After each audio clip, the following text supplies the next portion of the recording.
আজকে আমরা দোয়া বিমুখ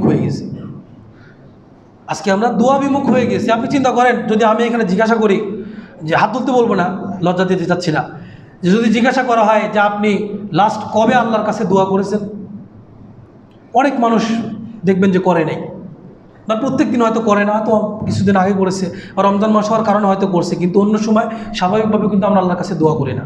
আর অনেক মানুষ আছে আল-হেরা ইসলামিক মানুষ দোয়া করে না, কিন্তু আল্লাহ তাআলা কি বলছেন, উদউনি আস্তাজিব লাকুম, তোমরা আমার কাছে দোয়া করো, আমাকে ডাকো, আমি তোমাদের ডাকে সাড়া দেব। আল্লাহ বলছেন ডাকলেই সাড়া দেব। তাহলে আপনার চিন্তা এই কোরআনের আয়াতের বিরুদ্ধে যাচ্ছে না? বিরুদ্ধে যাচ্ছে কিনা? তাহলে সমাধান কি? সমাধান রাসূল সাল্লাল্লাহু আলাইহি ওয়াসাল্লাম দিয়েছেন।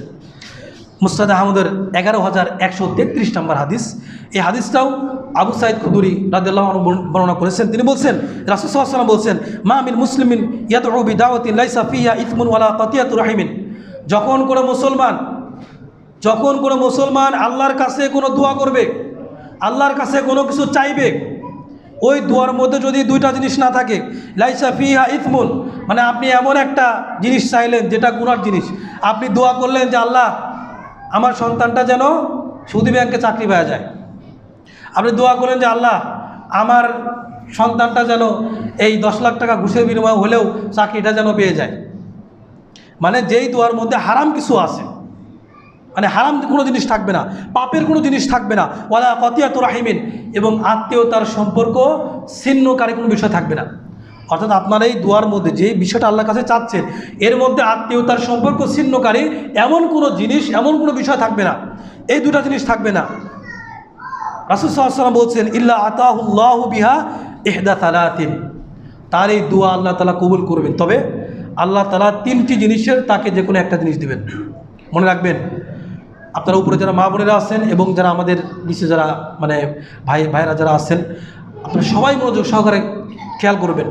আপনি যখনই কোনো মুসলমান যদি আল্লাহর কাছে দোয়া করে, ওই দোয়া অবশ্যই আল্লাহ তাআলা কবুল করবেন, যদি এই দোয়ার মধ্যে কোনো হারাম কিছু না থাকে এবং আত্মীয়তার সম্পর্ক ছিন্নকারী কোনো কিছু না থাকে, তাহলে ওই দোয়া আল্লাহ তাআলা অবশ্যই কবুল করবেন। এটা আল্লাহ তাআলা কোরআনের কথা, রাসূল সাল্লাল্লাহু আলাইহি ওয়াসাল্লামের হাদিসের কথা। তবে এই দোয়াটা কবুল হবে 3টা জিনিসের যে কোনো একটা জিনিসে, মানে এই দোয়ার বদৌলতে 3টা জিনিসের যে কোনো একটা জিনিস হবে। রাসূল সাল্লাল্লাহু আলাইহি ওয়াসাল্লাম বলছেন, ইম্মা আইয়ুআজ্জিলা লাহু দাওয়াতাহু, যে 1 নাম্বার এই দোয়াটা আল্লাহ তাআলা সাথে সাথে কবুল করবেন। আপনি আল্লাহর কাছে বললেন যে আমার তো টাকা পয়সা নাই, আল্লাহ তাআলা আপনার হয়তো কোনো একটা মাধ্যমে চাকরি বাকরি বা আপনার ক্ষেত খামারে বরকত দিয়ে, ব্যবসা বাণিজ্যে বরকত দিয়ে আপনার একটা অভাব অনটন দূর করে দিল, টাকা পয়সার ব্যবস্থা করে দিল, এটা ইনস্ট্যান্ট দোয়া কবুল হয়ে গেল। হয়তো এটা হবে, মানে আপনি যে দোয়া করলেন আর কি, যে আল্লাহ আমি অসুস্থ হয়েছি সুস্থ করে দেন, আপনাকে আল্লাহ তাআলা সুস্থ করে দিলেন, এটা হচ্ছে সাথে সাথে কবুল হওয়া। 1 নম্বর হচ্ছে হয় এটা হবে, আপনি আল্লাহর কাছে দোয়া করলে 1 নম্বর এই দোয়াটা হয়তো সাথে সাথে কবুল হবে, যা চাচ্ছেন আল্লাহ তাআলা সেটা দিবেন। 2 নম্বর আইয়াদ্দাখিরাহা লাহু ফিল আখিরাহ, অথবা এই দোয়াটা আল্লাহ তাআলা কি করবেন, আখিরাতের জন্য জমা করে নেবেন। আপনি দুনিয়ায় যেটা চাইলেন আল্লাহ তাআলা এটা আপনাকে দিবেন না, এটা জমা করে রেখে আল্লাহ তাআলা এর প্রতিদান আপনাকে আখিরাতে দিবেন। কোথায় দিবেন? আখিরাতে দিবেন। সুবহানাল্লাহ। চিন্তা করেন, দুনিয়ায় মানে আমরা যে অনেকে, আমি বলতেছি এই জন্য হাদিসটা, যে আমরা অনেকে দোয়া করি কিন্তু আমার কাঙ্ক্ষিত জিনিস না পাওয়ার কারণে দোয়াটা আমরা ছেড়ে দেই। আপনি যত পারবেন দোয়া করবেন, দোয়ার মধ্যে হারাম জিনিস, আত্মীয়তার সম্পর্ক ছিন্ন এগুলো না থাকলে আপনার দোয়া অবশ্যই কবুল হবে, হয় সাথে সাথে কবুল হবে, না হয়তো এই দোয়াটা আল্লাহ তাআলা কবুল করে পরকালের জন্য রেখে দেবেন। যা আল্লাহ তাআলা চিন্তা করবেন, আমার এই বান্দা হয়তো কয়টা টাকা চাইলো, অসুস্থতা হয়েছে, সুস্থতা কামনা করলো, তাকে সুস্থতা করলাম না, তার অসুস্থতা আরও 1 সপ্তাহ বাড়িয়ে দিলাম, কিন্তু এই দোয়াটা কবুল করে পরকালে আমি তাকে জান্নাত দেবো। সুবহানাল্লাহ। আল্লাহ তাআলা যদি পরকালের জন্য কোনো প্রতিদান আপনার জন্য রেখে দেন, বলেন তো ওইটা প্রতিদান কি হতে পারে? জান্নাত ছাড়া আর কিছু হতে পারে? আল্লাহ আপনাকে ক্ষমা করে দিবেন, জান্নাত দিবেন। এর চাইতে মানে এই দোয়া কবুল করে আপনাকে জাহান্নামে তো আর দিবেন না, জাহান্নামে দিবেন? জাহান্নামে তো দিবেন না, আপনার জন্য অবশ্যই জান্নাতই রাখছেন। তাহলে দোয়াটা যদি সাথে সাথে কবুল হয় তবুও আপনার লাভ, যদি আখিরাতের জন্য আল্লাহ তাআলা রেখে দেন তবুও আপনার 3 গুণ লাভ, বেশি লাভ।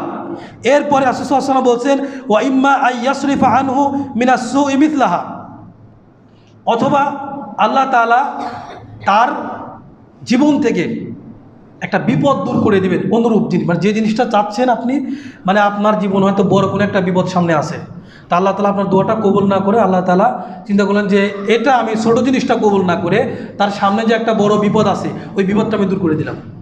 তা আপনার সামনে কোথায় বিপদ আছে আপনি জানেন? আপনি জানেন?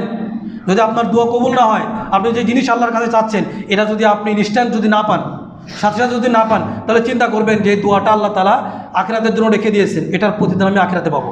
এটা আপনার মনে চিন্তা করতে হবে। যদি না হয় এটাও চিন্তা করবেন, পাশাপাশি এটাও চিন্তা করবেন যে এই দোয়াটা আল্লাহ তালা কবুল করে নাই, এর বিনিময়ে আল্লাহ তালা আমার জীবন থেকে বড় কোনো বিপদ দূর করে দিয়েছেন, আমি হয়তো জানি না। আর আপনার মনে করেন আপনি হয়তো রমজান মাসে মার্কেট করার জন্য বা আপনি আসতেছেন, তা আপনার হয়তো আমলনামায় মানে আপনার তাকদিরে লেখা ছিল যে মাঝপথে আপনি অ্যাক্সিডেন্ট করে মারা যাবেন, তা আল্লাহ আপনার এই জিনিসটা দূর করে দিল। বা আপনি অ্যাক্সিডেন্টে আপনার একটা পা ভেঙে যাবে, আল্লাহ চিন্তা করলো যে বান্দার দোয়াটা কবুল করে আমি ওই বিপদটা তার দূর করে দিলাম।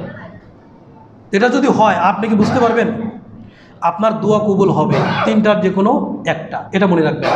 হয় আল্লাহ তালা সাথে সাথে দিবেন, নাহলে আখিরাতে দিবেন, নাহলে আপনার জীবন থেকে বড় কোনো বিপদ আল্লাহ তালা দূর করে দিবেন। এই কথা যখন সাহাবায়ে কেরামগণ শুনলেন, কলু তারা বললেন ইদান নুকসিরু সিয়া রাসূলুল্লাহ, তাহলে আমরা বেশি বেশি দোয়া করব।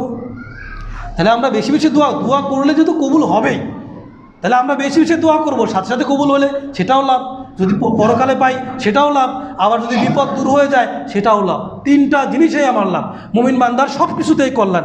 তখন রাসূল সাল্লাল্লাহু আলাইহি ওয়াসাল্লাম বলেন যে আল্লাহু আকতারু, আল্লাহর হচ্ছে বেশি দেবেন, তুমি যত চাইবে আল্লাহ ইচ্ছাতে বেশি দেবেন। আল্লাহর ভান্ডারে কোনো কমতি আছে? আল্লাহর ভান্ডারে কোনো কমতি নাই। এজন্য আমরা আজকে থেকেই যত পারি দোয়া করব, আপনার যা প্রয়োজন। রাসূল সাল্লাল্লাহু আলাইহি ওয়াসাল্লাম বলছেন তোমাদের কারো যদি জুতার যে ফিতা এটাও যদি ছিঁড়ে যায়, শিরাকা না আলিন, জুতার ফিতা আপনি রাস্তা দিয়ে হেঁটে চলছেন, আপনার জুতার ফিতা ছিঁড়ে গেল, রাসূল সাল্লাল্লাহু আলাইহি ওয়াসাল্লাম বলছেন এটাও তুমি আল্লাহর কাছে যাও। বলে তো জুতার ফিতা এটা কি আহামরি বড় কোনো জিনিস?